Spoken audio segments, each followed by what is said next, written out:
ನಮಸ್ತೆ ಎಲ್ರಿಗೂ. ಎಲ್ಲ ಹೇಗಿದ್ದೀರಿ? ಚೆನ್ನಾಗಿದ್ದೀರಿ ಅಂತೇಳಿ ಅನ್ಕೊಳ್ತೇನೆ.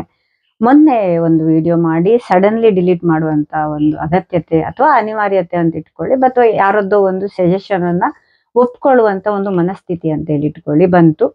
ಅಲ್ಲಿ ನಾನು ಹೇಳಲಿಕ್ಕೆ ಹೊರಟಿರುವಂತ ವಿಷಯ ಇದೆ. ಪದೇ ಪದೇ ಜಾತಕ ತೋರಿಸುವುದರಿಂದ ಆಗುವಂತಹ ಹಾನಿಗಳು ಯಾವುದು? ಪ್ರತಿ ಮನುಷ್ಯನಿಗೂ ಒಳ್ಳೇದಾಗ್ಬೇಕಂತ ಇರುತ್ತೆ. ಜಾತಕಗಳನ್ನ ಮಾಡ್ತಾರೆ, ಜಾತಕಗಳನ್ನ ನೋಡ್ತಾರೆ. ಜಾತಕಗಳನ್ನ ನೋಡೋದ್ರಿಂದ ಒಳ್ಳೇದೇ ಆಗುತ್ತೆ ಅಂತ ಹೇಳಿದ್ರೆ ಕೆಟ್ಟದ್ ಹೇಗಾಗುತ್ತೆ ಅಂತ ಹೇಳುವಂತ ಪ್ರಶ್ನೆ ನಿಮ್ಮಲ್ಲಿ ಕೂಡ ಸಾಧಾರಣವಾಗಿ ಉದ್ಭವ ಆಗುತ್ತೆ. ಇಲ್ಲಿ ಪ್ರತಿ ಮನುಷ್ಯನು ತಿಳ್ಕೊಳ್ಬೇಕಾದದ್ದು ಏನಂತ ಹೇಳಿದ್ರೆ, ನೀವು ಹಳೆಯ ಕಾಲದಲ್ಲಿ ನೋಡಿರ್ಬೋದು, ಅಂಗೈ ತೋರಿಸಿ ಅವಲಕ್ಷಣ ಹೇಳಿಸ್ಕೊಳ್ಬೇಡಿ ಅಂತ ಹೇಳ್ತಿದ್ರು. ಈ ಅಂಗೈ ತೋರಿಸಿ ಅವಲಕ್ಷಣ ಹೇಳಿಸ್ಕೊಳ್ಬೇಡಿ ಅಂತ ಹೇಳೋದು ಯಾಕೆ ಅಂತ ಹೇಳಿದ್ರೆ, ನಮ್ಮ ಅಂಗೈಯಲ್ಲಿ ಲಕ್ಷ್ಮಿ ಇರ್ತಾಳೆ. ಆ ಲಕ್ಷ್ಮಿಯನ್ನ ನಾವು ಹೀಗೆ ತೋರಿಸಿ ಬಿಟ್ರೆ ನಮ್ಮಿಂದ ಆ ಲಕ್ಷ್ಮಿ ಹೊರಟು ಹೋಗ್ತಾಳೆ. ಸೊ ಲಕ್ಷ್ಮಿ ಹೊರಟೋದ ನಂತರ ಮತ್ತೆ ಮನೆಯಲ್ಲಿ ನೆಮ್ಮದಿ ಹೇಗೆ ಇರುತ್ತೆ ಅಥವಾ ಒಂದು ಸಮಾಧಾನ ಹೇಗಿರುತ್ತೆ ಅಂತ ಹೇಳುವಂತ ದೃಷ್ಟಿಯಲ್ಲಿ ಅದನ್ನ ಹೇಳ್ತಿದ್ರು. ಅದೇ ನಂತರ ಜಾತಕ ಬಂತು. ಜಾತಕ ಬಂದ ನಂತರ ಜಾತಕದಲ್ಲಿ ಎಷ್ಟೋ ವಿಷಯಗಳು ನಮಗೂ ಅಥವಾ ಜ್ಯೋತಿಷ್ಯರಿಗೂ ಅರಿವಿಲ್ಲದಂತೆ, ಈಗ ಯಾರ ಜಾತಕ ಇರುತ್ತೋ ಅವರಿಗೂ ಅರಿವಿಲ್ಲದಂತೆ ತುಂಬಾ ಒಳ್ಳೆಯ ಒಂದು ದೇವರ ಗುಣಗಳಿರುವಂತಹ ಒಂದಿಷ್ಟು ಅಂಶಗಳು ಇರುತ್ತೆ. ನೀವು ಅದನ್ನು ಯಾವಾಗ ಪದೇ ಪದೇ ತಗೊಂಡೋಗಿ ಸಣ್ಣ ಪುಟ್ಟದಕ್ಕೆಲ್ಲ ಹೆದರ್ಕೊಂಡು ಯಾವಾಗ ನೀವು ಆ ಜಾತಕವನ್ನ ತೋರಿಸ್ತೀರೋ ಅವಾಗ ಆ ಅಂಶಗಳು ಏನು ಪ್ರಮಾಣಗಳೇನಿದೆಯೋ ಅದು ಕಡಿಮೆ ಆಗ್ತಾ ಹೋಗುತ್ತೆ.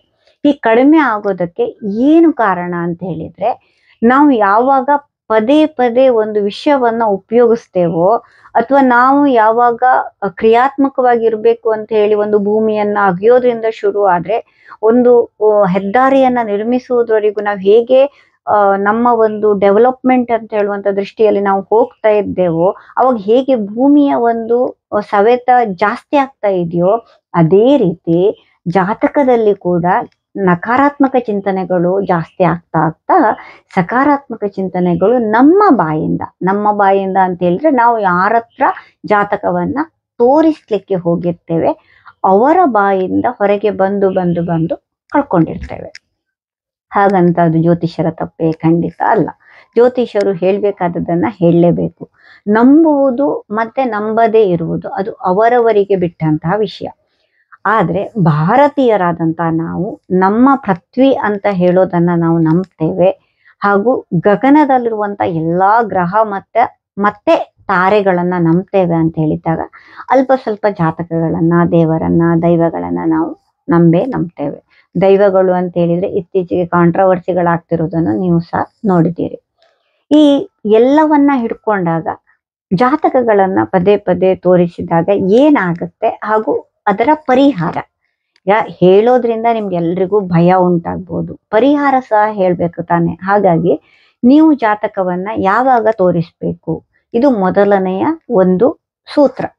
ಒಂದು, ನಿಮ್ಮ ಆರೋಗ್ಯ ಹಾಳಾಗಿದ್ದಲ್ಲಿ ಅಥವಾ ನಿಮ್ಮ ಮಕ್ಕಳ ಆರೋಗ್ಯ ಹಾಳಾಗಿದ್ದಲ್ಲಿ, ನಿಮ್ಗೆ ಆರ್ಥಿಕ ನಷ್ಟ ಉಂಟಾಗ್ತಾ ಇದೆ, ನೀವು ಏನೇ ಕೆಲಸ ಮಾಡಿದ್ರು ಕೂಡ ಕೈಗೆ ಹತ್ತುತ್ತಾ ಇಲ್ಲ, ನಿಮಗೆ ವೈರಿಗಳು ಜಾಸ್ತಿ ಆಗ್ತಾ ಇದ್ದಾರೆ, ಅಂದ್ರೆ ಸ್ವಯಾರ್ಜಿತ ಕರ್ಮವಲ್ಲದಂತಹ ವೈರಿಗಳು ಜಾಸ್ತಿ ಆಗ್ತಾ ಇದ್ದಾರೆ, ಆರೋಗ್ಯದ ಏರುಪೇರುವಿನ ಜೊತೆಗೆ ಡಾಕ್ಟರ್ ಹತ್ರ ಹೋದಾಗ ನೆಗೆಟಿವ್ ರಿಪೋರ್ಟ್ಗಳು ಕಾಣ್ತಾ ಇದೆ ಬಟ್ ಪಾಸಿಟಿವ್ ಎಲ್ಲೂ ಬರ್ತಿಲ್ಲ, ಅಥವಾ ನಿಮ್ಮಲ್ಲಿ ಮನಸ್ಸಿನಲ್ಲಿ ಇರುವಂತಹ ಒಂದಿಷ್ಟು ಯೋಚನೆಗಳಿಗೂ ಈ ಹೊಟ್ಟೆ ಒಳಗಡೆ ಉದರಗಳಲ್ಲಿ ಆಗುವಂತಹ ತಳಮಳ ಅಂತ ಹೇಳಿರುತ್ತೆ, ಅದು ಸೈಕಾಲಜಿಕಲಿ ಹೋಗಿ ಡಿಸಾರ್ಡರ್ ಆಗಿ ಪರಿವರ್ತನೆ ಆಗುತ್ತೆ.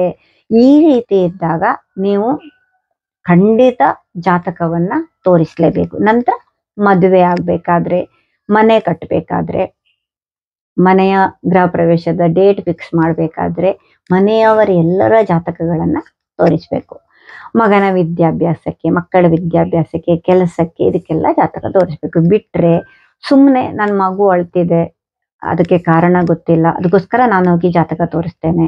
ಶ್ರಾವಣ ಮಾಸ ಬಂತು, ಈ ವರ್ಷ ನನ್ನ ಮಗುವಿಗೆ ಈ ಶ್ರಾವಣದಲ್ಲಿ ಎಲ್ಲ ಒಳ್ಳೇದೇ ಆಗ್ಬೇಕು, ಅದಕ್ಕೋಸ್ಕರ ನಾನು ಹೋಗಿ ಜಾತಕ ತೋರಿಸ್ತೇನೆ.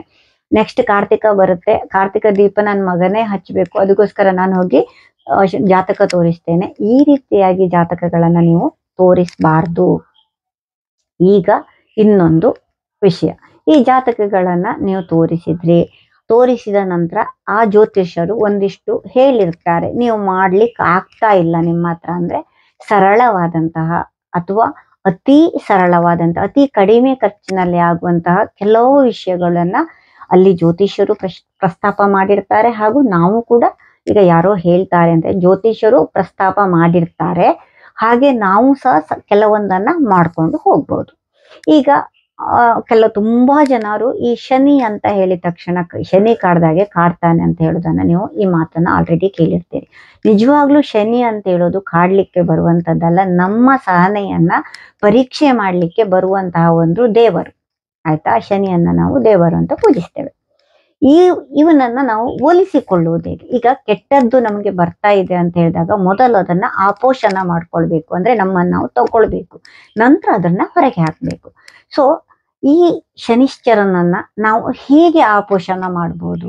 ಅವನ್ ಬರ್ತಿದ್ದಾನೆ, ನಮಗೆ ಕೆಟ್ಟದ್ದಾಗ್ತಾ ಇದೆ, ನಮ್ಗದ್ರಿಂದ ಹೊರಗಡೆ ಬರ್ಲಿಕ್ಕೆ ಆಗ್ತಾ ಇಲ್ಲ, ಏನ್ ಮಾಡ್ಬೇಕು ಅನ್ನುವಂತ ಹಪಾಹಪಿ. ಅವಾಗ ಓಂ ಶನಿಶ್ಚರಾಯ ನಮಃ ಈ ಮಂತ್ರವನ್ನ ನೀವು ದಿನದಲ್ಲಿ ಎಷ್ಟು ಸಲ ಬೇಕಾದ್ರೂ ಹೇಳ್ಬೋದು. ಮೂಲತಃ ಒಂದು ಸ್ನಾನ ಆದ ನಂತರ ಎಲ್ಲಿ ಬೇಕಾದ್ರೂ ಹೇಳ್ಬೋದು. ನಂತರ ನೀಲಾಂಜನ ಸಮಾಭಾಸಂ ರವಿಪುತ್ರಂ ಯಮಾಗ್ರಜಂ ಛಾಯಾ ಮಾರ್ತಾಂಡ ಸಂಭೂತಂ ತಮ್ಮ ನಮಾಮಿ ಶನಿಶ್ಚರಂ ಅಂತ ಹೇಳುವಂತ ಒಂದು ಶ್ಲೋಕ ಇದೆ, ಇದನ್ನ ಹೇಳ್ಬೋದು. ನಂತರ ನಿಮ್ಗೆ ಎಲ್ಲೋ ಒಂದ್ ಕಡೆ ಹೋಗಿರ್ತೀರಿ, ಮೃತ್ಯುಂಜಯ ಜಪ ಆಗ್ಬೇಕು, ಸುದರ್ಶನ ಹೋಮ ಆಗ್ಬೇಕು ಅಂತ ಹೇಳ್ತಾರೆ, ಬಟ್ ನಿಮ್ಮ ಹತ್ರ ಹಣ ಇಲ್ಲ. ಆ ಹಣ ಒಟ್ಟಾಗುವವರೆಗೂ ಏನ್ ಮಾಡಬಹುದು?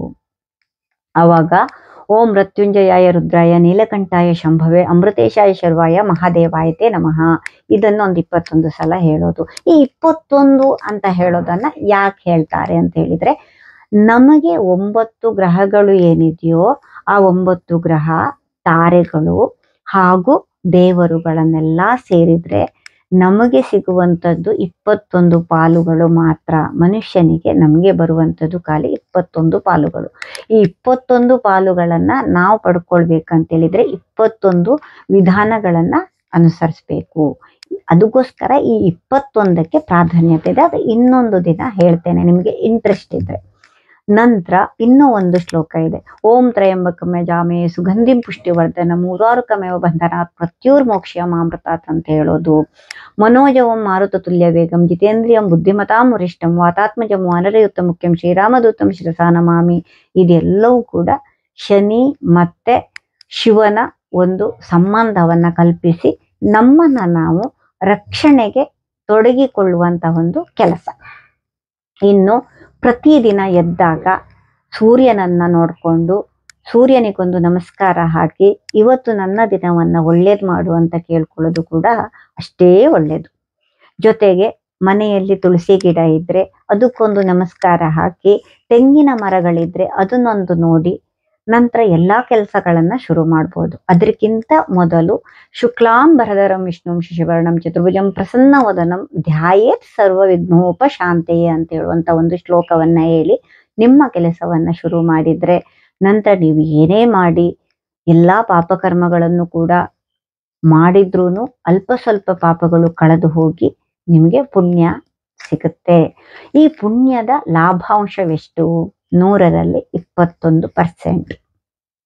ಈ 21%ಗೋಸ್ಕರನೇ ಜಗತ್ತಿನ ಎಲ್ಲಾ ಮಾನವರು ಕೂಡ ಹೊಡೆದಾಡ್ತಾ ಇದ್ದಾರೆ. ಈ 21 ಅಂತ ಹೇಳೋದಕ್ಕೆ ಇರುವಂತ ಮಹತ್ವವೇ ಅದು. ನಮಗೆ ನಮ್ಮ ಇಡೀ ಜಾತಕದಿಂದ ಸಿಗುವಂತಹ ಫಲಗಳು ಕೇವಲ 21 ಮಾತ್ರ. ಈ 21ಕ್ಕೆ ಇರುವಂತ ಮಹತ್ವವನ್ನ ಹಾಗೂ ಅದರ ಅರಿವನ್ನ ಖಂಡಿತ ಯಾರಾದ್ರೂ ನಿಮ್ಗೆ ಗುರುಗಳಿದ್ರೆ ಹೋಗಿ ಯಾಕೆ ಇವ್ರು ಹೀಗೆ ಹೇಳಿದ್ರು ಅಂತ ಕೇಳಿ.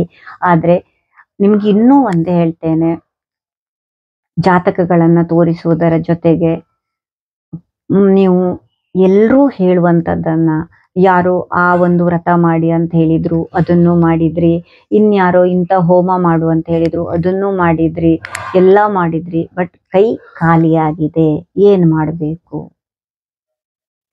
ಆಗ ಯೋಚನೆ ಮಾಡ್ಬೇಕಾದಂತ ವಿಷಯ ಇದು. ಏನ್ ಮಾಡ್ಬೇಕಿತ್ತು? ನೀವೇನೂ ಮಾಡೋದು ಬೇಡ. ನಾನು ನಿಮ್ಗೆ ಸರಳ ಪರಿಹಾರವನ್ನ ಹೇಳ್ತೇನೆ. ಕೇವಲ 9 ಧಾನ್ಯಗಳನ್ನ ಒಟ್ಟು ಮಾಡಿ ದೇವರ ಗುಡಿಯಲ್ಲಿ ಇಟ್ಟು, ಅಂದ್ರೆ ನಮ್ಮ ಮನೆಯ ದೇವರ ಗುಡಿಯಲ್ಲಿಟ್ಟು ನಮಸ್ಕಾರ ಮಾಡಿ ಸರ್ವೇ ಜನ ಸುಖಿನೋ ಭವಂತು ಅಂತ ಬ್ರಾಹ್ಮಣರಾದ್ರೆ, ಬೇರೆಯವರಾದ್ರೆ ನಿಮ್ಮ ಮನಸ್ಸಿನ ಪ್ರಾರ್ಥನೆಗಳನ್ನ ಮಾಡಿಕೊಂಡು ನಾನು ಮಾಡಿದಂತಹ ತಪ್ಪುಗಳನ್ನೆಲ್ಲವನ್ನೂ ಕ್ಷಮಿಸು ದೇವರೇ ಅಂತ ಕೇಳ್ಕೊಂಡು ಅದನ್ನ ಆಕಳಿಗೆ ಕೊಡಿ. ಆಕಳು ಅಂತ ಹೇಳಿದ್ರೆ ಹಸು, ಹಸು ಅಂತ ಹೇಳಿದ್ರೆ ಗೋ, ಗೋ ಅಂತ ಹೇಳಿದ್ರೆ ಗೋಮಾತೆ. ಸೊ ಎಲ್ಲವೂ ಕೂಡ ಅವಳಲ್ಲಿ ಅಡಕವಾಗಿದೆ. ಕಾಮಧೇನು ಅಂತ ಹೇಳುವಂಥದ್ದು ಮನುಷ್ಯರಿಗೆ ಸಿಗುವಂತಹ ಅತೀ ದೊಡ್ಡದಾದಂತಹ ಒಂದು ದೇವರು. ಆ ದೇವರಲ್ಲಿಯೇ ಎಲ್ಲವೂ ಅಡಕವಾಗಿದೆ.